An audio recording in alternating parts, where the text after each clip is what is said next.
As you have seen the title of this clip, I would like to talk about Christians and the choice of a presidential candidate. Christian and the choice of a presidential candidate. Something like that. You know, I've seen many times that Christians kind of expect a presidential candidate to reflect behaviors of born again or to uphold policies that are upheld by the Bible. Did you hear that? Let me say that again. I've seen up to Christians who expect a presidential candidate to be born again or to have policies that are values of the Bible. For example, they don't want a presidential candidate to support abortion. They don't want a presidential candidate to go against Israel, for example, especially the U.S., where I am, to go against Israel because the Bible says whoever is in Israel will be blessed, whoever is against Israel will be blessed. So pretty much Christians have some value that they expect to see in a presidential candidate before voting for them. And many Christians don't vote because they say, I can't vote for this one because they support abortion. I can't vote for the other one because of this, because of that. But the question is, should a Christian require a president to be born again before voting for them? Should a Christian require that a president be born again or support biblical values before voting for them or before supporting them? Okay, before I answer that question, I want to ask you different other questions. Your doctor, is he born again? The doctor that treats you when your child is sick and you rush to the hospital, when you yourself, you are sick and you rush to the hospital and you depend on the decision of that doctor to treat you and to save your life. You can pray and pray, but God have to use that doctor. You have some kind of faith in that doctor. That's why you run to the hospital and you are praying and you are saying, doctor, what do we have? And you are anticipating the doctor to give you good news. It's because you kind of trust that doctor to do something good in your life. Do you require that your doctor be born again? Oh, some of you never thought about it, right? Exactly. Most Christians, our doctors are not born again. Yet we have chosen them to treat us. And again, the decision of that doctor can create life, can support life in you and in your children, in your family and loved ones. Or the decision of the doctor, the medication he give you, the medical procedure he recommend you and everything, can kill you or can make you live or make you live miserably, just like it can make you live good. So, viewing the importance of the doctor in our life, we don't require necessarily that they get born again before we go to them, do we?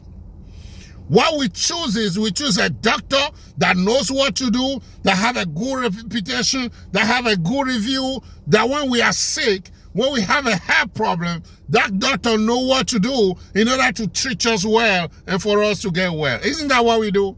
Rarely you have seen any Christian that require that a doctor be born again before the doctor sees him. Because the speciality of the doctor is not spiritual.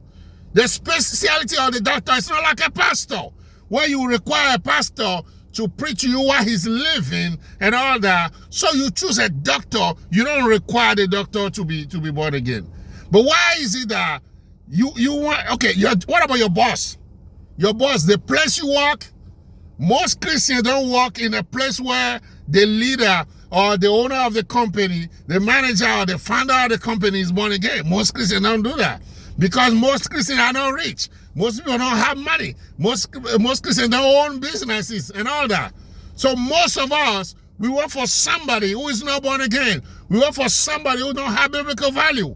But we don't question that. We don't refuse to get a job with that boss because the person is not born again. But when it comes to a president or choosing a presidential candidate to become a president, we suddenly want to uphold values We saw they want to uphold Christianity values, biblical value, and we tend to withdraw ourselves when the presidential candidate don't have value that we can see in the Bible.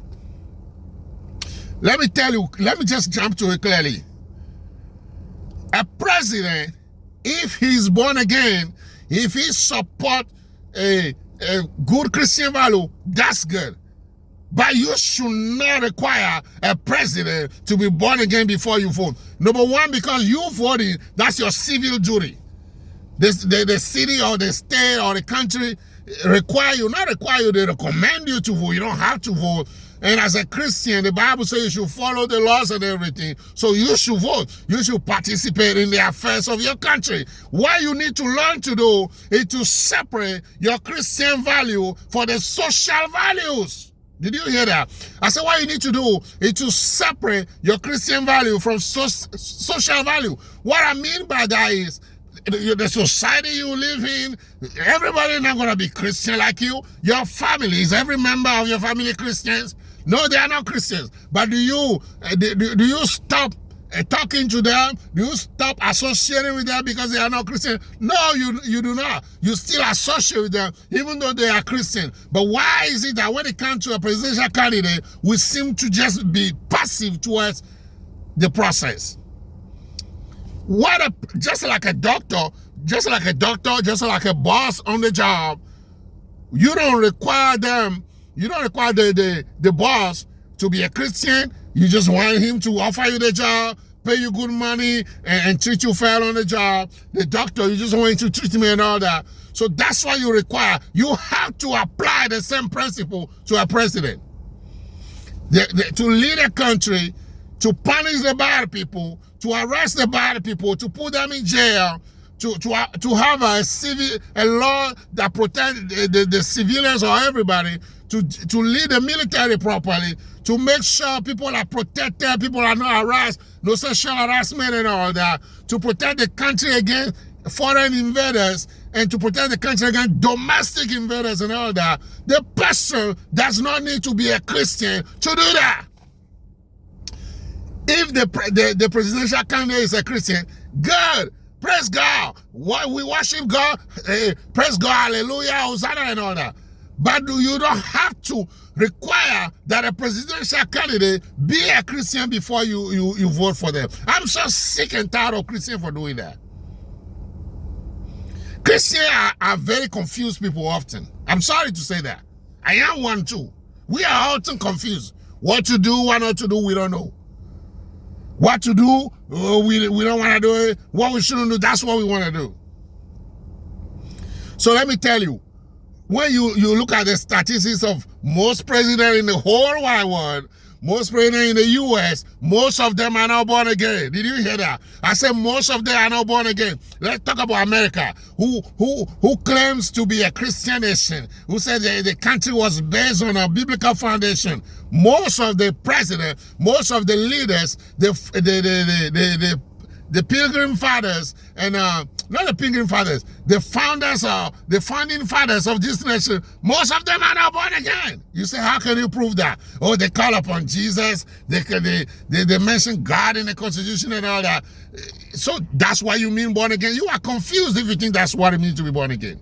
If what you say, and just because you claim to belong to God, you are born again. No, that's not being born again. Being born again, it is the way it is. It is what it says. Being born again. You have to be born again. You have to be transformed. You have to live according to the word of God. There's going to be some kind of holiness about you, some dedication to God about you. That's what it means to be born again.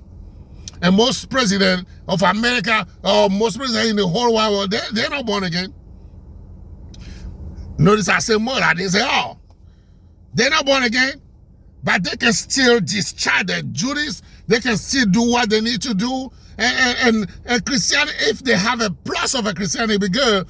But what I'm saying is, you shouldn't just focus on that. You see a presidential candidate, the first thing you want to do. I remember a preacher who preached against President Obama, saying that he's a baby killer. He will not vote for him because he's a baby killer. He's a sinner. And the question I want to ask that preacher is, George Washington or Abraham Lincoln and all these other presidents, were they holy? For example, President Kennedy, they say he was messing around with Marilyn Monroe and all that. All kind of stuff. We can know about a president, how he does it. Some that smoke, Roosevelt, they say he smoke a lot and all that. Most presidents have a problem. Most presidents don't have the born-again behaviors in their life. But we shouldn't use that to don't want to vote for them.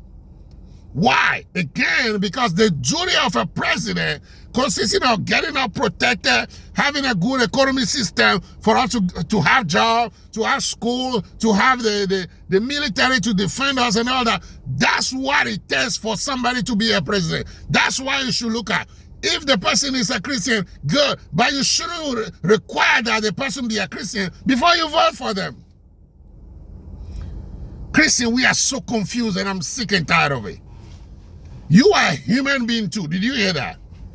You are a Christian, yeah. You can say you claim Christianity first, that you are a child of God first, yeah. But you are also a human. The clothes you wear, the appearance, like for example, a hat beard, or either you shave, either you keep your mustache, either you cut your hair low, whatever you do is because you are human, and there is a human aspect of you that affects you as a Christian. Put many Christians in the world in one big hall somewhere. In one big platform somewhere, you see some people that wear something like a boo-boo. You see some people that wear something on their hair. You see some people that dress this way. Some people have beard. Some people don't have beard. Some people will say wearing a beard, having a beard, facial hair is good. Some people will say not having it is good. All kind of stuff you will say. The Bible didn't say all that, but it's because the human aspect of us make us, it shows up even though we are Christians. So what am I saying? You are a Christian, but that doesn't mean you should be divided against the society. You are a Christian, that doesn't mean things that society do, such as electing a president, you shouldn't participate in it. Or because the candidate is not a Christian, is not a born-again Christian. Participate. What I'm saying is you have to learn when to show your Christian values. You have to learn when to just play your role as a citizen of that place, or as a resident of that place, or as a human, or as a man, or as a woman, or as a mother, as a father. For example, if somebody trying to mess with my child as a father, the father side of me will step up and I will punch the person in the face, I will hit the person, I will protect my child and all that. The Bible says if somebody slap you on the chin, turn the other cheek. I ain't not going to apply that when somebody trying to grab my child. Why? Because I'm a father. What am I going to tell people if somebody hurt my child? Be like, I'm a Christian, and the Bible says not to be violent, and when he grabbed my child, I thought about hitting him, but I didn't want to hit him because I'm a Christian and I shouldn't hit people. Yeah. People will even leave your church if you're a pastor and you say that. You will say something is wrong with you. You see that? There are some way we behave because of our physical personality or our social personality or the human side of us. Don't use the Christianity to cover so much that you can vote for a president. Like I'm saying, most presidents are not Christian. They are not born again. So you will choose a candidate that have many values that will help the country, that will help the country to go forward. Did you hear that? I didn't say you should choose a candidate that will encourage preaching all over the place or Christian value to go all over the place, because that's not the role of a president. The role of a president is to lead a country, economy, people, safety, and all that.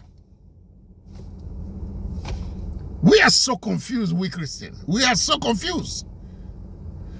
We just, I don't want to vote for anybody. This one is like that. That one is like that. And all that. And we don't progress.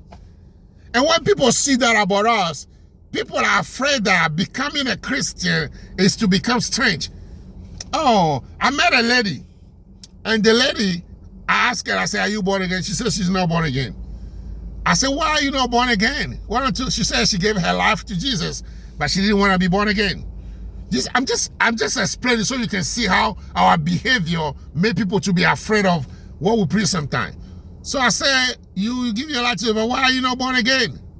She said, because being born again is just strange. I said, what do you mean? She said she thought to be born again, you can't palm your head anymore, you can't wear makeup anymore, you can't wear earrings, you have to be wearing a very long dress, you can't say hi to men or not even just smile to men, or you have to just be kind of strange. And I said, no, that's not being born again. Of course, as a born again, you have to dress decently. Of course, as a born again, you have to you should remove sin from your life, not lust, not flirtatious behavior, and all that. But being born again is about a change of your life, living holy, not those strange things and all that. So we Christians, we have to learn to be human sometimes. I'm sorry, but let me show you. I don't mean to show you. I'm wearing a shirt. I'm wearing a shirt. I don't know if you saw it. Sorry, I don't mean to make you see my body and all that. Because it's hot where I am. What is the temperature right now? It's 97. 97 where I am right now. I wish I could show you a video of people passing by. I'm going to a store. Most of them are wearing a shirt. Most of them are wearing a shirt. You see, somebody might say, if you're a Christian, you can't wear a shirt like that. It is very hot here. And everybody wear a shirt. You see grandma wearing a shirt. You see that? You might see me like that. You'll be like, what is he wearing that? Oh, I'm wearing a sleeveless shirt. You'll be like, why is he wearing that? You should always wear a shirt with a sleeve. You should wear a pant. You should cover up. It is very hot here. It's okay. Everybody where I am, when they see me dressed the way I am, they're not going to bring a shame to the name of Christ. They're not going to say the way you dress, well, we don't want to come to church, or the way you dress, we don't want to go to the church you go to. They're not going to say that. Let me see this guy. This guy's wearing a shirt. He's wearing a shirt. I wish I could show you the different people. Some people wear very short and all kind of stuff. All I'm trying to tell you is, you are a human being. You are in a society. Your Christianity doesn't divide you from the society. Of course, if the society say you should be dating many men, you should have boyfriend, girlfriend, have sex, or cheat on your husband, cheat on your wife, of course you refuse to do that. But the general thing of the society, who you vote for, selecting a president, being part of the society, I mean, as a Christian, you have to learn when to show this Christianity behavior and when to show the human part of you, the father part of you, the mother part of you. You have to learn to wear many hats. I'm just so sick and tired of, for example, Kamala Harris was selected and everybody loving her, and some people say, oh, she's involved in witchcraft. So what is she going to do? Come to power and say, oh, from today everybody have to be practicing witchcraft? It's not like that in the country where Kamala Harris is trying to become a president. It's not like that. So what are you going to, people say, well, she's not born again. What church does she go to? We never see her go to church. The president can be a Muslim. So far as that president discharges the responsibilities of the presidency, you can vote for him as a president. Your president is not your pastor. I'm saying it again. What you choose a president for is different than what you choose your pastor for. What you choose a president for is different than what you choose a church leader for. Let's separate things. Let's not be confused. In other words, you can be a Republican or you can be a Democrat, whichever you choose. The two parties, the Republican and the Democrat in the U.S., they all have their problems that are against the Bible. They all have the things they uphold that are against the Bible. The Republican, for example, they are a lot of racists. They support ideas that are very racist. They support ideas that don't encourage the poor. Or they don't support programs that help the poor, for example. The Democrat, they believe in pro-choice. They believe in pro-choice. Some believe in pro-life. The Republicans believe in pro-life. The Democrats believe in pro-choice. By the way, people, you need to hear properly. You need to understand properly. Pro-choice means you choose. You have the right to choose. So how is that devilish? Meaning a presidential president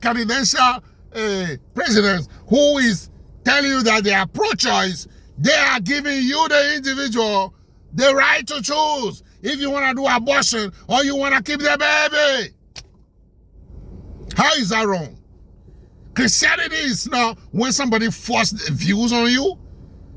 The Bible even give you a choice. Choose life so you can live. I put before you life and death. Choose life so you can live. So a presidential candidate that is giving you a choice, it's not wrong for doing that. Because we Christians, we want him to support that. No abortion. If you do abortion, we'll punish. Jesus didn't even do that. God didn't do that with us. God didn't force us to do something. You have the choice. And every choice, of course, comes with its consequences. But I say that to just explain that pro-choice, because people don't understand pro-choice. Oh, he believes we can do abortion. No, that's not what it means. He believes you do the choice. That president is saying, I'm not going to say abortion is a sin or it's not a sin. I give you the choice to do. That's what it means, pro-choice.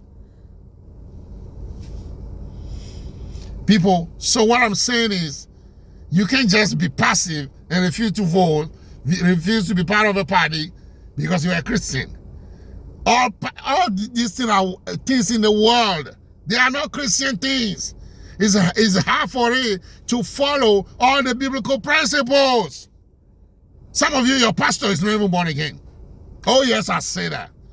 Some of you, your leaders, they are not born again. Your church, most people are not even born again. You are just a bunch of religious people gather and call the name of God. Nobody's even born again. So if it's so hard for people who go to church to be born again, how do you expect a president who is taking care of the law, he who's taking care of our presidential candidate, who's taking care of the law, who study other things, who never had the opportunity to be going to church, how do you expect that president to be born again? Again, I'm not saying they shouldn't be born again if they are good, but you shouldn't require that they get born again. Come on, let's loosen up a little bit. Where we should loosen up, we don't want to lose up. Where we shouldn't lose up, that's where we lose up. We are confused Christians. I hope the message is passed that as a Christian, you can belong to a party. Your party does not have to be 100% approved by the Bible, because the party is not an entity of your faith. It's a party in the society, in the country you are, in the city you are, and all that. That should not hinder you from being part of that party. But you choose again, like I'm saying, you choose your party based on how the party would defend their country, not faith necessarily. I'm not saying the party shouldn't defend faith, but you shouldn't require that, because the goal of the party is not to develop faith. It's not to develop spirituality. It's to develop the country. In other words, I would choose a party that I think is better for the country or for the majority. And then I'll go to church and require that my pastor and my people and myself will be born again. Learn to separate things, please. All right, people. I hope I make the point. Thank you.